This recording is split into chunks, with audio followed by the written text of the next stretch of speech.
What's up, Blasters? I just cleared a pit 100, putting me at the rank 1 on the unofficial Helltide.com leaderboard with my Death Trap build. Death Trap is extremely fast, has insane damage output, and is absolutely immortal with mythics.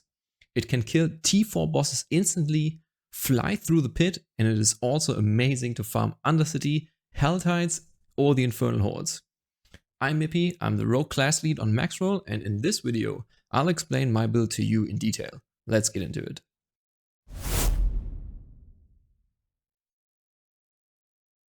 Death Trap is our main focus in this build. Everything else is used to either have it deal more damage or reduce its cooldown. You can play this build in all activities except for leveling. If you have not unlocked Torment 1 yet, refer to my season start video or any of the rogue leveling guides on maxroll.gg. The unique pants, Eyes in the Dark, are mandatory to playing this build. With it, you can use the starter variant of the maxroll guide with exposure and add Barrage as an energy spender before you can do so with Death Trap. In this video, I focus on the ancestral and mythic variants of the build. You stack enough energy and cooldown reduction to be able to spam Death Trap without it ever going on cooldown. This is possible through a combination of Scoundrel's Leathers, making Death Trap a core skill, Preparation, which reduces the cooldown of ultimate skills by 5 seconds for every 75 energy spent, Beastful Boots, which allow Death Trap to spend energy as it is now a core skill through Scoundrel's Leathers, Eyes in the Dark, which remove the arming time for Death Trap and let it restore energy through the Aftermath passive, multiple sources of maximum energy such as Momentum, Beastful Boots, Helm, Galvanized Slasher if necessary, and Death Trap cooldown reduction tempers on Jewelry.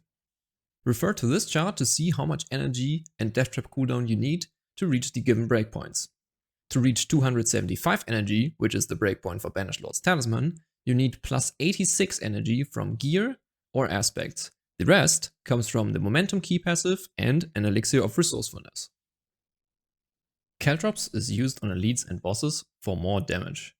Dash is used to move around quickly, apply Shadow Imbuement and stack up momentum. Shadow Step can be used for even more mobility and damage reduction. Smoke Grenade replaces Shadow Step in a pushing variant where you are tanky enough and need more damage. Shadow Imbuement applies a strong debuff and buffs us through Eldritch Bounty, so use it whenever you can. Concealment guarantees a critical strike, applies Vulnerable and activates Dance Macabre. You alternate between Concealment and Death Trap for optimal damage output. Hold down Death Trap and then spam Concealment as you go. Concealment and Shadow Imbuement do not have a cast time, so they do not interrupt you when you're laying down your Death Traps. Momentum is our key passive. It provides us with damage, movement speed, damage reduction, and most importantly, more energy. In the rest of our skill tree, we mostly pick up useful passives like Sturdy, more damaging passive like Unstable Elixir, Trick Attacks, Exploit and Malice, healing through Mending Obscurity, some dodge chance, and other things like Impetus, Points in Aftermath, and Second Wind for the barrier. Death Trap does not require any mythic uniques to function, but using them can actually help you and boost up your damage significantly. For the mythic variant, the mythic uniques that we use are Harlequin's Crest, also known as Shaco, Ring of Starless Skies, and Doombringer. Doombringer is especially important because it gives us more maximum life, which will increase the damage we deal through Overpower. Shaco allows us to reach the cooldown and energy breakpoints required more easily and gives us massive damage reduction. Starless Skies is just a damage upgrade. For the chest we use Scoundrel's Leathers. Scoundrel's Leathers lets your Death Trap become a core skill, so it enables all the other synergies in the build. On the gloves we want ranks to core skills and maximum life most importantly. Death Trap does benefit from ranks to core skills because it becomes a core skill through Scoundrel's Leathers. For the aspect here, we want to use Tricksters to let Death Trap benefit from all the stun grenade bonuses, such as other aspects and Trickster with a 45% multiplier itself. Eyes in the Dark is very important in this build because it allows you to deal more damage with Death Trap and re-arm itself of casting. The ranks to Aftermath are very important to restore enough energy after using Death Trap with Beastful Boots. The maximum life is also very nice to increase the damage we deal with Overpower. If you have Eyes in the Dark, you can also play the build with a starter variant. even if you do not have all the other required uniques. Beastfall Boots is also very strong because it allows us to spend energy when we cast Death Trap. This will then reduce our cooldown. On Beastfall Boots, we want to focus on gaining more maximum resource and some ultimate cooldown reduction. If you have Beastfall Boots with greater affix maximum resource and Masterwork at twice, you will only need 35 more maximum resource to reach the breakpoint of 275. You can either do this by having a perfectly rolled aspect of Galvanized Slasher, or use a Harlequin's Crest or Helm where you get 35 maximum resource in total. On the crossbow, we want to use Apogeic Furor. This massively increases ultimate damage whenever we cast it and stacks up to 200% before resetting itself. We want to focus on chance for Death Trap to deal double damage tempers and overpower damage here. For our other sword, we want to use a sword with the aspect of Surprise. This increases our damage with Death Trap through adding some stun grenade damage. The damage from stun grenades itself is irrelevant, we only use this because we benefit from Trickster, which allows Death Trap to benefit from any stun grenade bonuses. On our ring, we're using yet another stun grenade aspect to boost the damage of our Death Trap, which is Opportunist. Here we want to have Death Trap cooldown reduction on the ring in order to get below 15 seconds cooldown. Our amulet is Banishlord's Talisman. After spending 275 of our energy, our next core skill is guaranteed to overpower.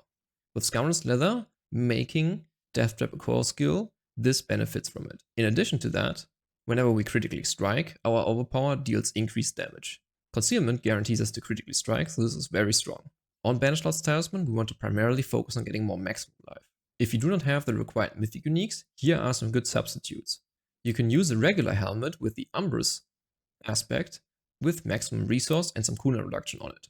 Further, a ring with Galvanized Slasher or another damaging aspect can be used to substitute Starless Skies.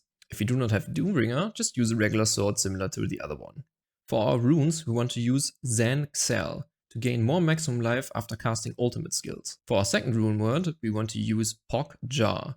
Whenever we spend maximum resource, our evade is going to be replaced by a teleport, greatly increasing our clear speed.